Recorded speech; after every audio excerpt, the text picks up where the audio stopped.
Hello Giants fans, welcome to Giants Baseball 101. I'm Gabe Vaughn, your host. The Giants beat the White Sox yesterday 12-3. 12 runs, can you believe that? Things are looking right on for them. I knew they were going to get right back in shape, and they were just scoring really hot yesterday. Total, in the first 4 games of the Giants season, they've scored 19 runs. They've been shut out twice. It really averages down to, let's see, I'm trying to think of this here. What does it average down to? Well, almost 5 runs. Between 4 and 5 runs per game. And with the Giants' starting rotation being the way it is, I think there's nothing wrong with an average like that. I know Ross Stripling had kind of a bad day, but I would say still don't underestimate the value that the Giants' starting rotation can potentially bring, because Alex Cobb was good, even though he didn't last very long. And Anthony DeSclafani today, he pitched 6 scoreless innings, which that's great for him. We've only seen 1 start so far, but it's just very encouraging to me. I think what we've seen from DeSclafani in spring training and in his first start, because it was just so sketchy on him based on the fact that he had had ankle surgery. What did we really expect from him? I can't say that I expected that much in 2023, but now he's looking a lot more like in 2021 form. And that's just great. I wouldn't judge that. I wouldn't say, oh no, maybe the starting rotation's not such a great tool. I mean, Logan Webb, he was striking out hitters, and Ross Stripling, that was just one start from him too. And DeSclafani looked really good. I wouldn't get disappointed about the starting rotation just yet. I think I'm still very optimistic about it, and the way the Giants average their runs out, they're on a good pace offensively for that. I think if the starting rotation could be really good, that'd be a good, a good pace, that'd just be a good average record on runs the Giants are able to score. Only thing is, you almost wish that some of yesterday's runs, the Giants, did they need all 12 runs? No, they didn't.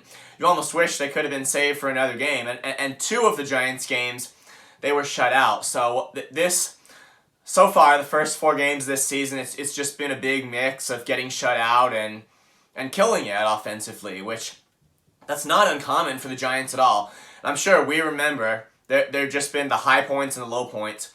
We've seen the times when the Giants bats just get it going and drive in runs and hit those homers, and the times when they just can't get anything going. And it's either they can't get anything going early in the game and the other team gets ahead, and that just is the way it is all throughout the game, or they can't get anything going in the mid to late innings, and then finally in the 9th inning or the extra innings the Giants lose. So those are both, that's how it can happen when the Giants are bad offensively. And now we just kind of got a funny situation that the Giants are scoring runs on some days, getting shut out on others. So if they could kind of be just maybe a little more consistent with the bats, and sometimes that's just that you're facing an elite starting pitcher, which that's always a tough one.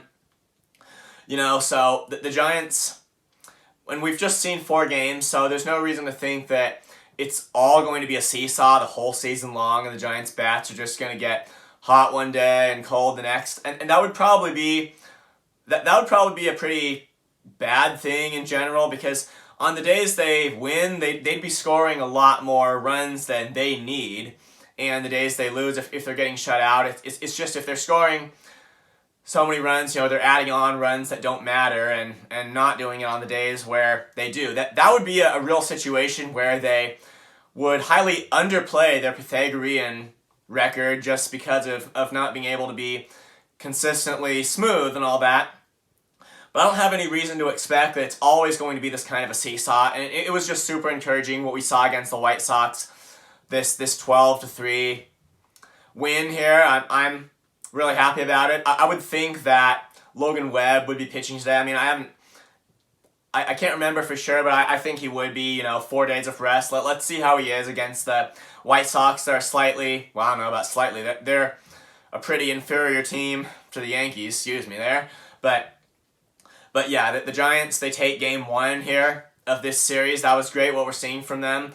And I think that, those couple of games they lost against the Yankees were just things that they need to turn around. They're starting to do just that, and they're tied now with a 2-2 record in the season. And And yeah, so yesterday it was just really good. After DeSclafani pitched, Sean Manaea relieved him. He gave up, I believe it was 3 runs in 2 innings. So I don't expect him to really be that great. I think his role right now is long relief in the bullpen. I think that's where he fits in general here. But yeah, the Giants, I think we can go into today just feeling pretty good about what the Giants are doing.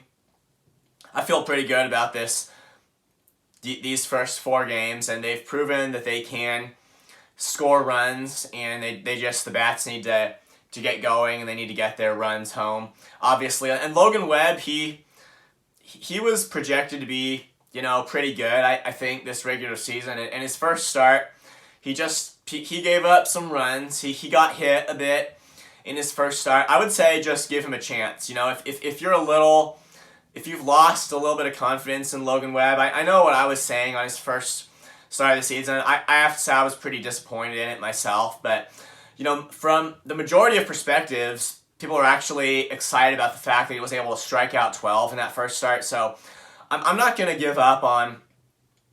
I probably... maybe oversold the point a little bit last time that he can't, and it's very true that he can't be bad this year, and he can't be average either. He's got to be consistently good. I maybe so emphasize that point that I miss the fact that we kind of just need to give Webb a chance to get settled in this season. So I would look at this next start of his, from the perspective of a clean slate, to be honest, because it just makes the most sense. You need to see a little bit more before you can actually see what's going on. So I would look at this from perspective that Webb's got basically a clean slate now, and he's throwing good pitches, and that's good. He just has to locate all of them and not get hit hard. I think he's going to be a great guy for the Giants in the future, and the main thing is he's going to have to not get injured. I know I probably nabbed some of you on April Fool's Day about him having Tommy John surgery. That can't happen this year.